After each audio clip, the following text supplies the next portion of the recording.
जब मेरा पूरा पेपर कंप्लीट हो जाए, पहले नहीं बनाना है ये पूरा 100। अच्छा 5 मार्क्स का क्वेश्चन में कितना बनाना है?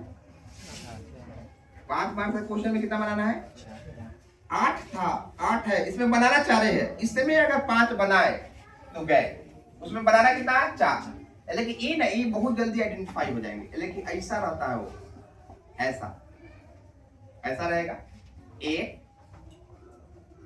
2 3 4 5 6 7 8 ऐसे नंबरिंग रहता है उसका। इसके क्या करेगा? भरेगा। तो मान लीजिए 5 इसमें भर दिया, 5 इसमें भर दिया, 5 इसमें भर दिया, 5 इसमें भर दिया, एक बार में भरेगा तो उसको पता चल जाएगा अरे ये 5 क्वेश्चन अटेम्प्ट किए हुए। मगर ये 30 गो रहता है। ये कितना रहता है? 30 गो। उसको पता नहीं चलेगा कि 30 गो है कि नहीं है, तो ये काउंट नहीं करता। मगर ये इजीली काउंट हो जाते हैं बिना काउंट किए ही। देखने से ही लग रहा है कि अरे 5 बनाए हुए। तो यहाँ पे कितना बनाना है? 4। यहाँ पे कितना बनाना है? अब बहुत अच्छे है पढ़ने में तो 16, अगर थोड़ा सा डाउनग्रेड जा रहा है तो 17। अच्छा इसमें ऑब्जेक्टिव में कितना बनाना है? 50। मतलब 50 आपको बनाना ही नहीं, आपको बनाना है 52। कितना बनाना है? 52 क्यों बोल रहे हैं बनाने के लिए?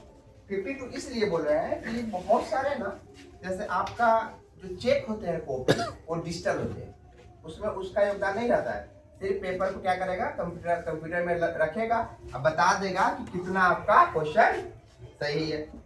ठीक है ना? तो कि सिर्फ सही पे ध्यान देता है, बाकी बात गलत को ध्यान नहीं देता है, सही पे देता है। तब मान लीजिए कि आप बना रहे हैं, अब कोई बनाते बनाते स्पीड में रंगते अगर ऐसे होगी, पूरा रंगाया ही नहीं, या कोई ऐसा हुआ कि कोई आगे चला गया, तो ये सब लोग चेक नहीं होते, अनमार्किंग में जाते, मार्क नहीं होते, ये चेक नहीं होगा। उसको अगर 50 बनाइएगा, ये अगर बाहर चला गया तो 49 काउंटिंग हो रहे हैं क्वेश्चन को, काउंट ऑलरेडी नहीं हुआ। मेरी बात समझ में आया कि नहीं? अगर आप 52 बना लिए तो 1 2 अगर ऐसा अगर हो गया जो काउंट नहीं हो रहे हैं, फिर भी आपको 50 फुट जाएंगे। अगर मान लीजिए कि सब का सब काउंट हो गया तो 52 सही है तो 50 नंबर देगा। मेरी बात समझ में आया कि नहीं? ऐसा वो कभी नहीं करता है कि 52 सही है तो वो नंबर काट लेता है, बिल्कुल नहीं करता है।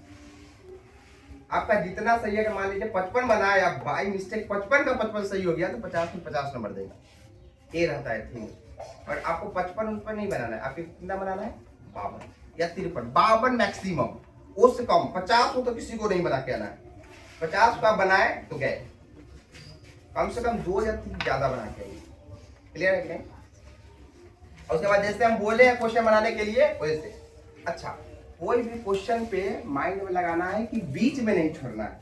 बीच में अगर छोड़े तो समझ जाएगा इसके आगे इसको आता होता नहीं है, तो सॉल्व नहीं करेगा, वहीं से वो काट के आधा नंबर या 1 नंबर दे देगा। आपको कुछ भी नहीं समझ में आए, आपको जो भी कैलकुलेशन आ रहे हैं, जो भी आ रहे हैं उसको करते जाइए। कहां तक? जब तक आंसर ना आ जाए। आंसर गलत आए वो सही है, मगर बीच में कभी नहीं छोड़ना है। बीच में नहीं छोड़ेंगे तो आपको अगर 5 नंबर का क्वेश्चन है तो 110% आपका 4 नंबर देगा। अगर वही बीच में छोड़ दिए वो 1 नंबर या आधा नंबर से ज्यादा नहीं देने वाला है। उसको पता चल गया है कि इसके बाद इसको आता ही नहीं है, आता नहीं है, इसके मतलब इसको सॉल्व करने आता नहीं, 1 नंबर दे दिया, आधा नंबर दे दिया।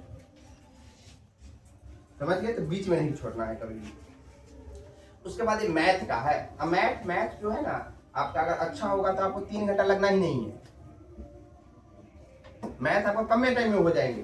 अगर खराब है तब थोड़ा सा टाइम लग सकते हैं, फिर भी आप माइंड में रखना है कि कैसे कैसे सॉल्व करना है।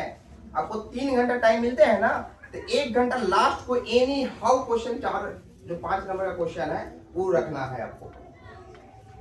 1 घंटा से वो कम नहीं लगने वाला 5 नंबर का क्वेश्चन, उसको रखना ही रखना है।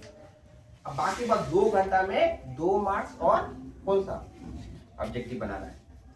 ठीक है ना? इस तरीका से आप प्रोसीड करिएगा क्वेश्चन।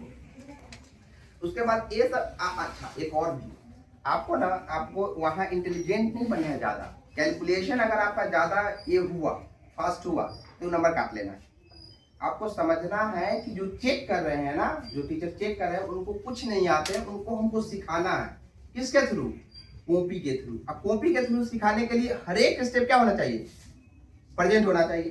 तब जो भी कैलकुलेशन करिए, अभी देखिए यहाँ पे आप सोचिएगा कि सर यहाँ तो कट गया, डायरेक्ट 8x लिख दीजिए। हम ऐसा किए नहीं ना, हम क्या लिए? 8 अलग लिखे, x अलग लिखे, तब 8x लिखे। यहाँ पे देखिए ये पता हो गया कि ये 3 कट गया तो 2x डायरेक्ट लिखे, मगर 2x नहीं लिखे, 2 के पावर 1 इंटू एक्स के पावर 1 लिखे, तब 2x लिखे। तो आपको ना आपको कॉपी के थ्रू बताना है ये कैलकुलेशन ऐसा होता है। अगर ऐसे बना लिए तो आपका नंबर नहीं कटेंगे। अगर आप 30 पेज आते हैं ना, 30 या 32 पेज होते हैं, तो 32 में तो 2 पेज ऐसे होते हैं, तो 30 में 30 आपको एनी हाउ टच करके आना है। मैथ में उससे कम तो होना ही नहीं चाहिए। और जहाँ पे फिजिक्स केमिस्ट्री है, फिजिक्स में क्या है आपका डायग्राम है, तो डायग्राम ना आप प्रॉपर एकदम अच्छे से बनाइए।